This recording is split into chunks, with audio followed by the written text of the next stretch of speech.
उम्मीद है सभी लोग स्वस्थ हैं, मस्त हैं, जबरदस्त हैं। अगर आप भी यूपी पुलिस की तैयारी कर रहे हैं तो आपके लिए ही ये वीडियो बनी हुई है। जी हाँ, आप जो सुन रहे हैं वो ठीक है। देखो, आपको पता होगा आज मैं सिर्फ एक सब्जेक्ट की बात करूंगा, उसका नाम है रीजनिंग। के रीजनिंग में रीजनिंग के क्वेश्चन यूपी पुलिस में आते कितने हैं? आपको पता होगा रीजनिंग आधे क्वेश्चन, यूपी पुलिस के एग्जाम को रीजनिंग आधे क्वेश्चनों में गिरी हुई है। यानी 50 से 55 क्वेश्चन आते हैं। आते कि नहीं आते हैं? जी हाँ, इतनी चीज आपको पता है। ठीक है, तो अब हमें रीजनिंग में 52 प्लस, मैं ये नहीं कह रहा हूं कि आप 55 पूरे करोगे, मैं ये तो देखो मैं गारंटी नहीं ले रहा हूं कि आप 55 पूरे करोगे, लेकिन 55 पूरे कर दोगे भी अगर तुम प्रैक्टिस और रिवीजन डेली करोगे, पीवाई क्यूज डेली लगाओगे ना, तो आप कर दोगे। ठीक है, आप कर दोगे। सबसे पहले रीजनिंग हमें पढ़नी कैसे, अगर जो नया बच्चा 12th पास करके आ रहे हैं जो लोग, उनके लिए मैं बता रहा हूं स्पेशली, और बता उनके लिए भी रहा हूं जो रीजनिंग में अच्छा अपना स्कोर नहीं कर पा रहे हैं। तो कैसे करना, ध्यान से सुनना, ये चीज, ये क्लास आपके लिए ही। सबसे पहले मैंने बताया रीजनिंग के बारे में, रीजनिंग आपको पढ़नी कैसे है, सब ध्यान से सुनना। देखो, मान लो आपने रीजनिंग में कोई टॉपिक पढ़ा है, रीजनिंग में आपने कोई एक टॉपिक पढ़ा है जिसका नाम है पासा, मैं तो पासा लेके चल रहा हूं। ठीक है, पासा, अब ये हमें कैसे, हर एक टॉपिक पर हमें पकड़ कैसे बनानी है और हर एक चैप्टर पर। देखो, आपने पासा पढ़ा, पासा में सर ने, या आप ऑनलाइन पढ़ो या ऑफलाइन, देखो सबसे पहले तो मैं इसी चीज को, डाउट को क्लियर कर दूं। अगर जो नया बच्चा आ रहा है भाई, जो नए स्टूडेंट आ रहे हैं कंपटीशन के क्षेत्र में, तो मेरा मेरा जो स्पेशल सजेशन है, आप ऑनलाइन क्लास बिल्कुल भी मत लीजिए। ऑनलाइन क्लास से कोई भी फायदा नहीं है। आप, अगर तुम मेरी अपने भाई की बात मानो तो 2 या 3 महीने आप ऑफलाइन पढ़ो, क्योंकि आप टीचरों के संपर्क में रहोगे, आप चीजों को सीखोगे, जो कंपटीशन के सब्जेक्ट हैं वो आप सीखोगे। ऑनलाइन देखो, ऑनलाइन बहुत अच्छा कंटेंट है, आपके समय की बचत होती है, हर चीज की बचत होती है ऑनलाइन से। लेकिन स्पेशल सजेशन आपके लिए ये है कि जो भी नए बच्चे हैं वो पहले ऑफलाइन पढ़े। ठीक है, मैं बात कर रहा था रीजनिंग की। पासा हमने पढ़ा है, तो सर ने, मान लो पासा में आपको कोई क्वेश्चन कराया है, तो उस क्वेश्चन को डे बाई डे, और उसी क्लास को डे बाई डे, जैसे कि आज सर ने पासा के बारे में बेसिक बताया, तो बेसिक आज हमें कल की क्लास ज्वाइन करने से पहले बेसिक आज हमको आज का पता होना चाहिए। तब तो आपको प्रत्येक टॉपिक और प्रत्येक चैप्टर समझ में आएगा। अगर ऐसे नहीं पढ़ाई करोगे तो कोई भी फायदा नहीं है, क्योंकि रीजनिंग तुम्हें पता ही, पुलिस का सपना देखे बैठे हो और पढ़ाई बिल्कुल भी नहीं कर रहे हो।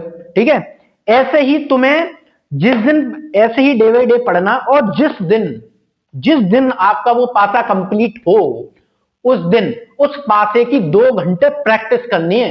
2 घंटे, 2 घंटे उस पासे को रगड़ना, लपेट देना पूरा, समझ रहे हैं? जैसे कि फॉर एग्जाम्पल अगर हम किसी शादी में जाते हैं, मान लिया डोंगा सिस्टम हमें दिख गया, यानी कि बफर, तो भाई पता ना क्या क्या चीजों को देखते हो कि ये भी खा लू वो भी खा लू, नहीं। जब तक आप उस पासे को ढंग से, या किसी भी सब्जेक्ट को तुम प्रैक्टिस नहीं करोगे, वो आपका नहीं हो पाएगा। किसी महान पुरुष ने कहा है, जिस चीज को तुम ज्यादा समय दोगे वो चीज आपकी हो जाती है। ये पता है कि नहीं पता है? जी हाँ, आप बोलोगे सर हमें पता है। तो ऐसे ही अब हमने पासा को पढ़ लिया, पासा पढ़ने के बाद हमें पासा के क्वेश्चनों की प्रैक्टिस करनी है बुक से।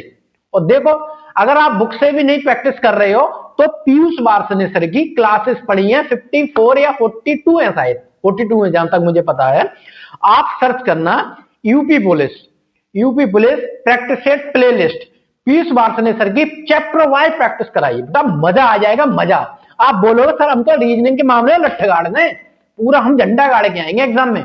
ठीक है, ठीक, प्रैक्टिस कर ली आपने उस क्लास, जो डे बाई डे प्रैक्टिस करनी है उन क्लासों से। उसके बाद हमें जो करना है, फिर हमें क्या करना है, फिर हमें करना है पीवाईक्यूज होने चाहिए आपके पास। देखो, वैसे तो मेरा अगर स्पेशल सजेशन आप मानोगे, अगर तुम मेरा स्पेशल सजेशन मानोगे, तो आप यूथ कंपटीशन के प्रैक्टिस सेट ले लो, सॉरी पीवाईक्यूज ले लो। उसके बाद बहुत अच्छा कंटेंट है यूथ कंपटीशन का, जितना पीवाईक्यूज जो होते हैं ना, प्रीवियस से जो पूछे गए बहुत सालों 10 वर्षों का विगत वर्ष मिलता है उसमें। ठीक है, उस ऐसे तैयार करने पीवाई की, पासा के ही लगाने बेटा, पासा के ही, पासा के जितने भी पीवाई की जो एग्जामों में पूछे गए वो हमें पूरे लगाने हैं। ठीक है, लगाने के बाद जब अगला कोई चैप्टर स्टार्ट हो तो ऐसा ही करना है। आप मजा आ जाएगा, मैं सच बता रहा हूं। जब आप इस स्ट्रैटेजी के साथ चलोगे, इस स्ट्रैटेजी के साथ चलोगे, जब आपने पीवाईक्यूज लगा ली है, और हाँ, पीवाईक्यूज लगाने के बाद उसी पासा पासा के आपको फ्रैक्शन वाइज यानी कि चैप्टर वाइज लगा लो, कोई दिक्कत नहीं, चैप्टर वाइज लगाओ, ठीक है। मेरा मानना तो ये है, जो बच्चा नया है तो आप चैप्टर वाइज मॉक लगाओ, पासा के चैप्टर वाइज मॉक लगाओ। ऐसे ही आप खुद देखना, आप अब तुम खुद सोच के देखो ना भाई। देखो, तुमने क्लासे भी पढ़ा है, तुमने पीवाईक्यूज भी पढ़ा है, तुमने बुक से भी प्रैक्टिस की, उसने मॉक टेस्ट भी लगा ली तुमने, तो तुम्हें लग रहा है कि कहीं तुम आप पीछे रह जाओगे पासा के मामले में? पासा के हर एक टॉपिक को आपको ऐसे ही तैयार करना है, हर एक टॉपिक को। और मेरा स्पेशल सजेशन ये है कि पीवाईक्यूज अगर आपको करने हैं और प्रैक्टिस करनी है तो यूथ कंपटीशन के तो वो ले लो, और प्रैक्टिस के लिए पीयूष वार्तनी सर की यूट्यूब पर 42 वीडियोस पड़ी हुई हैं। यूपी पुलिस कैसे सर्च करना सुनो, यूपी पुलिस प्रैक्टिस प्लेलिस्ट, ये सर्च करना तुम्हें, ठीक है। मैं सच बता रहा हूं, मजा आ जाएगा, तुम लठ गाड़ दोगे झंडा, जानते हो ना। तो उम्मीद है आपको ये क्लासेस समझ में आई होगी, ये वीडियो आपको समझ में आएगा। चैनल पे नए हो तो चैनल को कर लो सब्सक्राइब, जिससे कि इंपॉर्टेंट वीडियो मैं आपके पास जल्दी से जल्दी पहुंचा चुकूं, ठीक है। सभी को जय श्री राम।